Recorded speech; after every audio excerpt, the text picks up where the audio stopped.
അബുദാബിയിലെ സയ്യിദ് ഇന്റർനാഷണൽ എയർപോർട്ടിലേക്ക് നിങ്ങളുടെ ഫ്രണ്ട്സിനെയോ ഫാമിലി മെമ്പേഴ്സിനെയോ ഗസ്റ്റുകളെയൊക്കെ പിക്ക് ചെയ്യാനായി റിസീവ് ചെയ്യാൻ പോകുന്നവരുണ്ടെങ്കിൽ ഈ കാര്യം ഒന്ന് ശ്രദ്ധിക്കുക. അബുദാബി എയർപോർട്ടിലെ പിക്കപ്പ് സോൺ ഇപ്പോൾ മൂവ് ചെയ്തിരിക്കുകയാണ്. അവിടെ നിന്ന് സാധാരണ നമ്മൾ എയർപോർട്ടിലേക്ക് പോകുന്നു, അറൈവൽ ഗേറ്റിൻ്റെ തൊട്ട് ഫ്രണ്ടിലുള്ള ബേയിൽ വാഹനം 5 മിനിറ്റോ അല്ലെങ്കിൽ തിരക്കില്ലാത്ത സമയത്തൊക്കെ ആണെങ്കിൽ 10 മിനിറ്റ് വരെ അവിടെ പാർക്ക് ചെയ്ത് വെയിറ്റ് ചെയ്യാൻ പറ്റുമായിരുന്നു. അങ്ങനെ നമുക്ക് പിക്ക് ചെയ്യേണ്ട ആളെ എടുത്ത് വണ്ടി എടുത്തുകൊണ്ട് പോകുന്ന ഒരു രീതിയായിരുന്നു.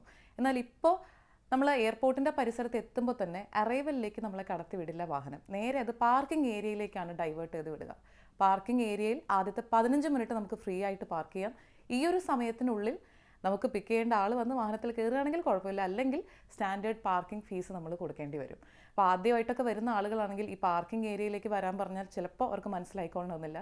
അത് അറൈവൽ ഗേറ്റിൻ്റെ, അതായത് പുറത്ത് കടന്ന് നേരെ നോക്കുമ്പോൾ വോക്കബിൾ ഡിസ്റ്റൻസിൽ തന്നെയാണ് ആ പാർക്കിംഗ് സോൺ ഉള്ളത്. ലഗേജൊക്കെ ഉണ്ടെങ്കിലും നമുക്ക് പോകാൻ സൗകര്യമുള്ള തരത്തിലാണ് അവിടുത്തെ അറേഞ്ച്മെൻ്റ് ഉള്ളത്. വണ്ടിയായിട്ട് പോകുന്നവരെ ശ്രദ്ധിക്കുക, അറൈവൽ ഏരിയയിലേക്ക് നമുക്ക് നേരെ കടക്കാൻ പറ്റില്ല, പാർക്കിംഗ് ഏരിയയിലേക്കാണ് പോകേണ്ടത്.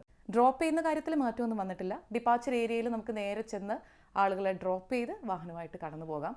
പിക്കപ്പ് ഏരിയ ആണ് ഇങ്ങനെ മാറ്റിയിരിക്കുന്നത്. ഇതൊരു പെർമനൻ്റ് ആയിട്ടുള്ള ചേഞ്ച് ആണോ അല്ലെങ്കിൽ കുറച്ച് നാളത്തേക്കാണോ എന്നുള്ള കാര്യത്തിലൊന്നും വ്യക്തത വന്നിട്ടില്ല. എയർപോർട്ടിൻ്റെ പരിസരത്ത് ഇതുമായി ബന്ധപ്പെട്ട അറിയിപ്പ് ഇപ്പോൾ കൊടുത്തിട്ടുണ്ട്.